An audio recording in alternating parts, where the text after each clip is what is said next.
All right, so in section 418, we're going to take what we used yesterday, which is to write equations of trig functions, and put it into context. So we're going to be modeling with periodic functions. So it says Jade is having a wonderful time riding a carousel. Her distance, d, in feet, from the fence nearest the entrance is given by the equation d equals 25, sine of pi t over 15 plus 35, where t is time measured in seconds since the carousel started to rotate. So the first thing we're going to do is do a little bit of graphing here. Let's see, we've got our sine function whose midline is up here at 35. And from the midline, we're going to go down 25 to 10 or up 25 to 60. I should go ahead and just label my axis. So my y-axis, they said, is distance in feet, and my x-axis is time in seconds. All right. So the next thing I'm going to do to get a graph here is, well, I need the period. So when I look at the inside, we have pi t over 15, which is the same as pi 15ths, times t. So period equals 2 pi over b. And instead of dividing by pi over 15, let's multiply by 15 over pi. And so we have a period of 30. Okay, what that tells us is that we're going to do one complete rotation of the carousel in 30 seconds. So I'm going to leave myself room to do some more, but I do know that I'm going to finish this graph by the time I get to 30. So maybe I just kind of very lightly draw in my midline. And I'm going to divide this into 4 equal pieces. So I cut it in half and then cut each of those in half. All right, so the sine graph starts on the midline. At my first tick mark, I go up to the top, back to the midline, down to the bottom, which is 10, and back to the midline. So this graph is Jade's distance from the fence as she goes around the carousel. So she goes far away from the fence, she comes in close to the fence, and then back to her starting position. So every 30 seconds, that's going to happen again. So I go 1, 2, 3, whoops. So that would be 60. 1, 2, 3. I didn't do enough. Man, I'm a mess here. That's 60. 1, 2, 3, 4. 1, 2, 3, 4. That's 60. 1, 2, 3, 4. That would be 90. That's my fault. All right, I can't count. There's my 60. We can just draw as many of these as we want. Halfway, we're at the bottom. Okay, I'll just stop there. So the first question, I'll slide over here in just a minute. It says, how close does Jade get to the fence? So this is her distance from the fence, as they've labeled D over here. So how close? What is her smallest distance? So I'm going to write that down. How close? We want the smallest distance from the fence, which means we want the smallest y value.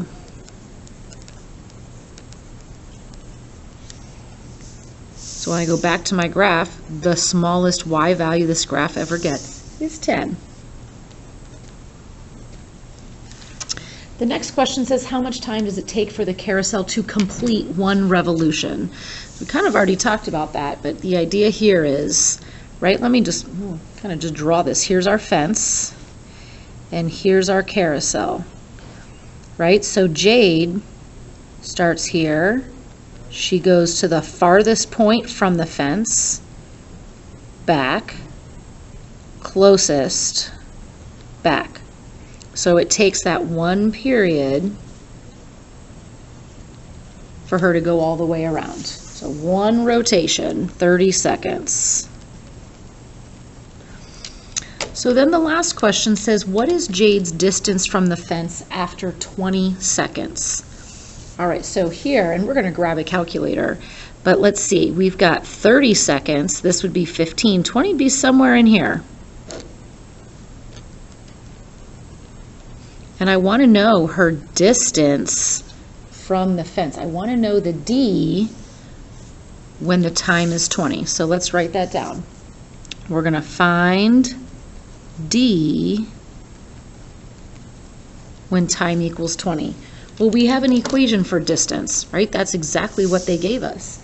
You can find the distance if you know the time. So we just need to plug in our time.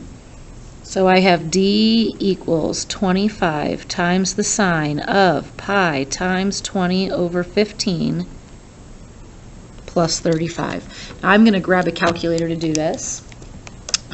We don't need the graph to answer this, the last question. So I'm just going to go type this in. I do want to make sure I'm in radians. And so we've got 25 sine of pi times 20 divided by 15 plus 35. And so our distance at that time is 13.349 feet.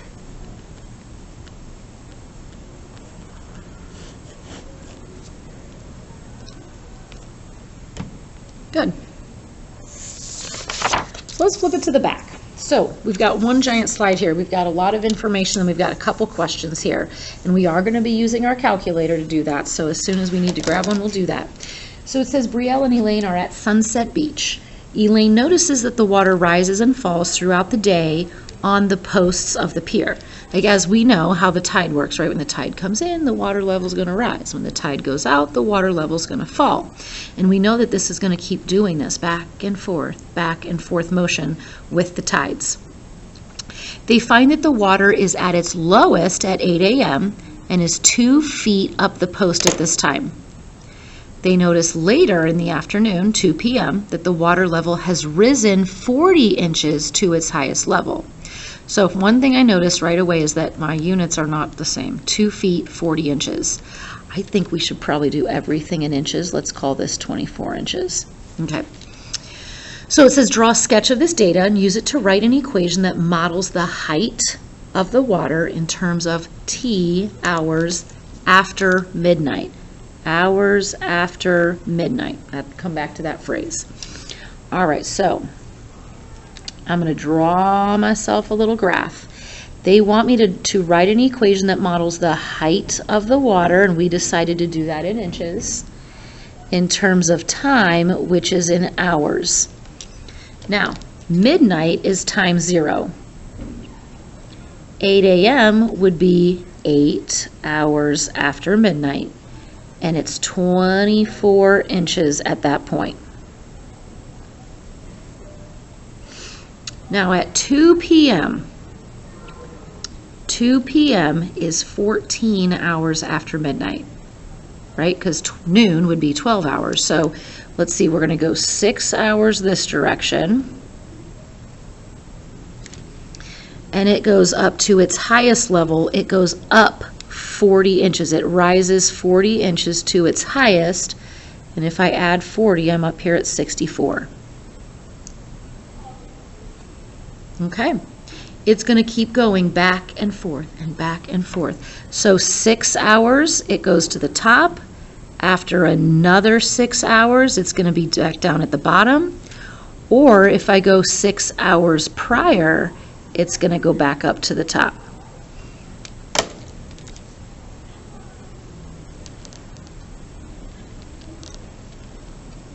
And so there's our oscillating function, or our cosine sine function, sinusoidal function.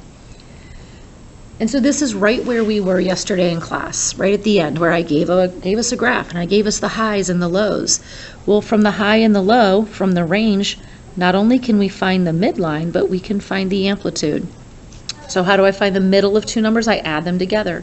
When I add those together, I get 88, and I cut it in half because I'm finding an average. 88 divided by 2 is 44. So my K value is 44, which means now I can find my amplitude to go to from 44 to 24 or up to 64. That's a distance of 20. All right, so I'm going to grab my yellow pen, and Let's highlight one period. It is your choice. I kind of like this one because I like it when a cosine graph is right side up, right from top to top. So I like using that piece, and the length of that graph, it spans from 2 to 14, meaning the length of that graph is 12. So I'm going to come up here. Period equals 2 pi over b, and I know the period is 12. And so we can cross multiply, we can divide by 12, and if I reduce, I get b equals pi over 6.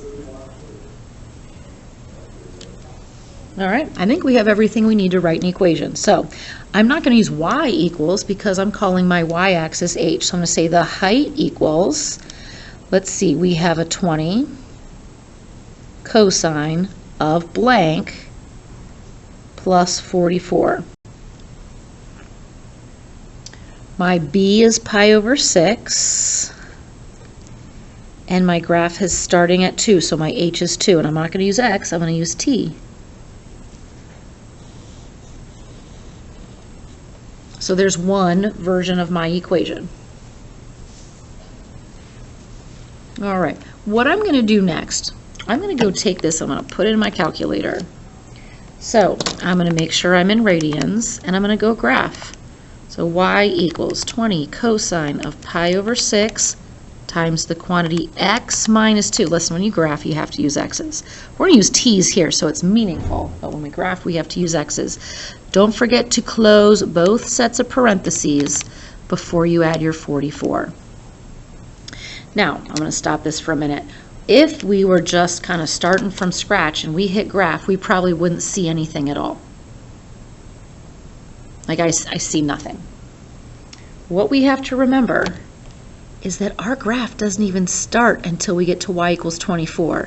So I'm going to take my window, I hit my window button, and I'm going to make it match this exactly. I'm going to go from 0 to 20, or maybe 24, because that's how many hours are in a day.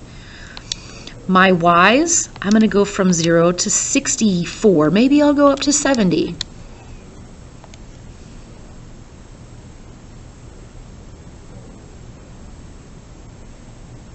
All right. So I have my graph. It matches what's on my paper. And now let's go look at some questions. So it says at 11:30 a.m. the girls take a walk on the beach. What is the height of the water now? Well, it's kind of like the question with Jade. I want the height of the water, and I know what time it is. First of all, I'm going to convert these hours into our time. 11:30 is 11 and a half hours after midnight. So the time they're referring to is 11.5. If I go back to my graph, 11.5 is going to be somewhere in here. So I'm asking for the y value when the time is 11 and a half. So I'm going to go to my calculator. I have the graph. Listen, I could go type this in. I could go put 11.5 in there, but now I'm going to have to retype all this on a home screen. So I'm going to show you on this calculator how you can say, give me the y value when x is 11.5. So you have a button at the top called trace, and I'm just going to hit that. And so right now it just puts this little cursor on the graph, and you can move it to the left and right, and at the bottom it's showing you the coordinates. Well, I want it to land on 11.5. So once I hit that trace button, I'm just going to go type in, and as soon as I start typing, it's waiting for me to finish. I'm going to say, hey, go to 11.5 exactly, and I'm going to hit enter. It says, oh, when x is 11.5, the y value, or for us, that's the height, is 49.176. So on the 84, I hit trace, and I typed in 11.5, hit enter, and at the very bottom of the screen, it gives us the coordinates. And so my height, or my y value, I said is 49.176.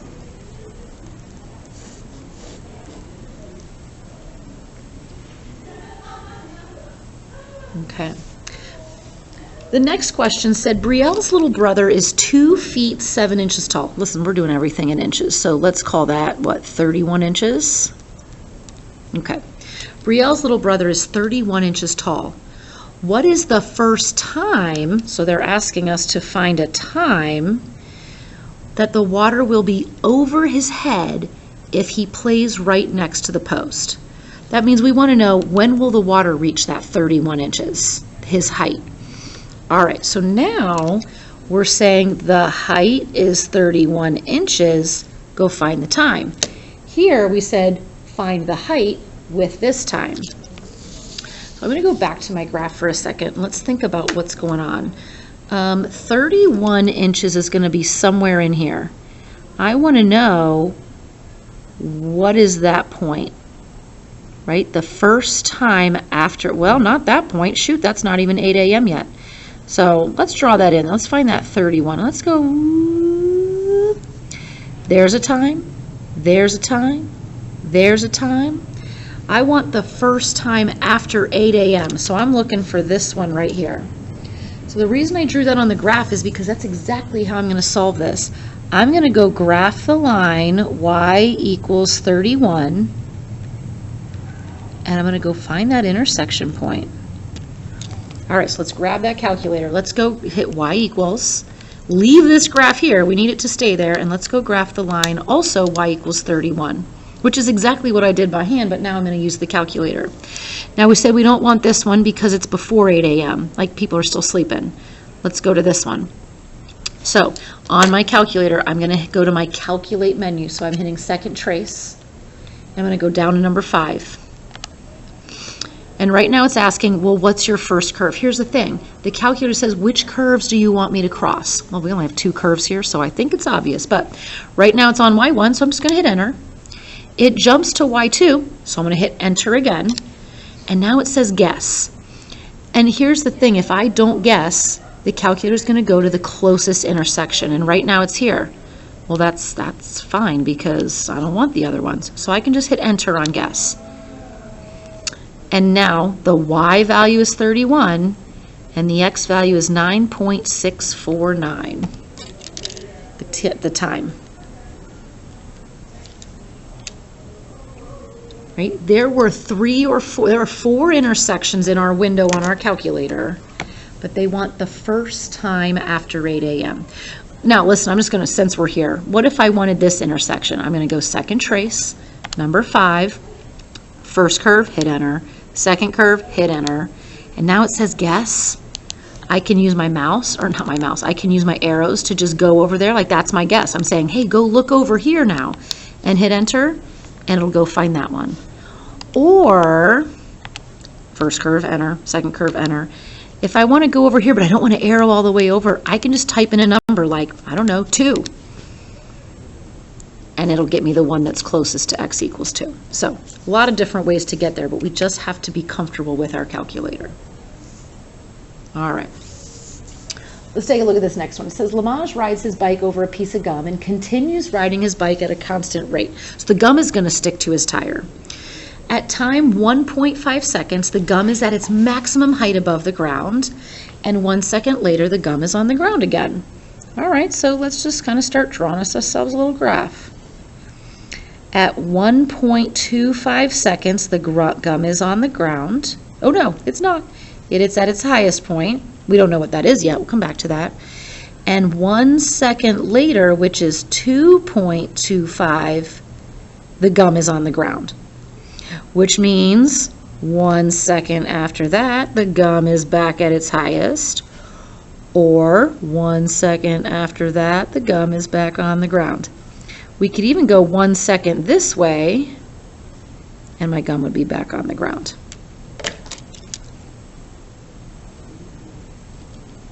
So we have our highs and lows for this oscillating function. All right, well, let's keep reading. If the diameter of the wheel is 68 centimeters, all right, let's stop there. Here's my tire. The diameter is 68 inches. Here's the ground. The gum is at its highest when it's at the very top of the tire. Well, if the tire has a diameter of 68 inches, that means it's going to be 68 inches off the ground. When the gum is at its lowest, it's on the ground, right? All right. So let's talk about our midline. Halfway between 0 and 68 is 34. And then my amplitude to go from 34 to the top or bottom is also 34. So K equals 34 and A equals 34. Let's look at our period. From top to top, how long does that take? 1.25 to 3.25, that's 2 seconds. Time is in seconds, H is in centimeters. All right, so I know the period is 2, so let's go up there. Period equals 2 pi over B. So 2 equals 2 pi over B, or B equals pi. So we have K and A and B, and if we're going to use this cosine, I'm starting at 1.25. So the height of the gum equals 34 times the cosine of blank plus 34. So I've got my B, which is pi, and my horizontal shift, which is to the right, 1.25. Or T minus 1.25. That doesn't really look like a 2. Sorry. So here's our equation in terms of the time. So what am I going to do? I'm going to go grab my calculator and graph this. So I'm going to clear all of this out. Clear. And I'm going to go graph 34 cosine of pi parentheses x minus 1.25, close them both, plus 34. Now I'm going to need to change my window again. Look, this window is going from like, I don't know, 0 to 5. My y's are going from like 0 to 70 still. Okay, so we can keep those. You know, I'm going to change my x scale to 10. That just means put a tick mark every 10 units instead of every 1. It's just going to clean that up a little bit for us. So I'm going to see exactly what I see on my paper. The highs and the lows. I see this little bit right here that I drew in before it hits the ground. And so the first question says, what is the height of the gum when Lamaze gets to the end of the block when time is 15.6? So they're saying, find the height when t equals 15.6. Listen, I can go put a 15.6 there and go to the home screen and type it all in. But if I've taken the time to type it all in here, let's hit that trace feature. So I'm going to hit trace. And I'm just going to go type in 15.6. And it says invalid. I'm going to talk about that for a minute.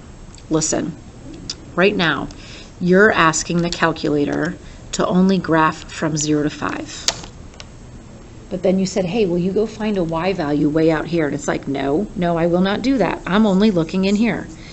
If you're going to use the trace feature, you have to go out further than where you're looking. Okay, which now, okay, it makes our graph horribly messy. So yes, I'm going to use the trace feature, but I need to make sure that 15.6 is included in my window. Okay, well now the graph is messy, but now I can hit trace. I can type in my 15.6 and hit enter, and it spits out, oh, 49.436. And this is in centimeters. Okay. Now, it says when are the first and second times, so time 1, time 2, that the gum reaches a height of 12 centimeters. So now I'm saying we know the height is 12. Find out when that happens. So, let's see, 12 would be somewhere in here. And if I go draw in that line, you know, I don't know how accurate my graph is, but I'm looking probably for this and this. So, just like the last one, when they give us the y value, we're going to go graph that function, y equals 12. And we're going to go find the first 2 intersections. So I go to my y equals, I go graph the line, y equals 12. Oh my gosh, look how many intersections. That's a mess. And I only want the first 2, so you know what? I don't need my window to go out to 20 anymore.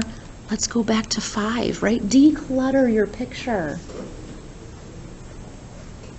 In fact, even going out that far is too much because it looks like I'm just looking for these, so I don't need to see all of these intersections, but we're going to leave it alone. So I'm going to do second trace, number 5, first curve, enter, second curve, enter.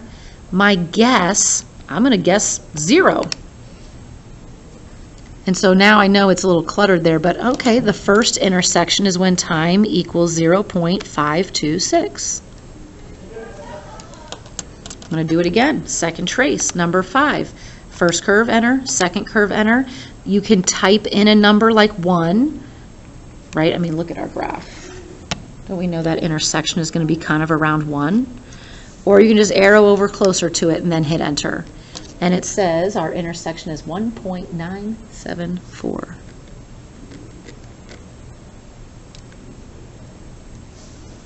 There are more times, but they only asked for the first 2 times.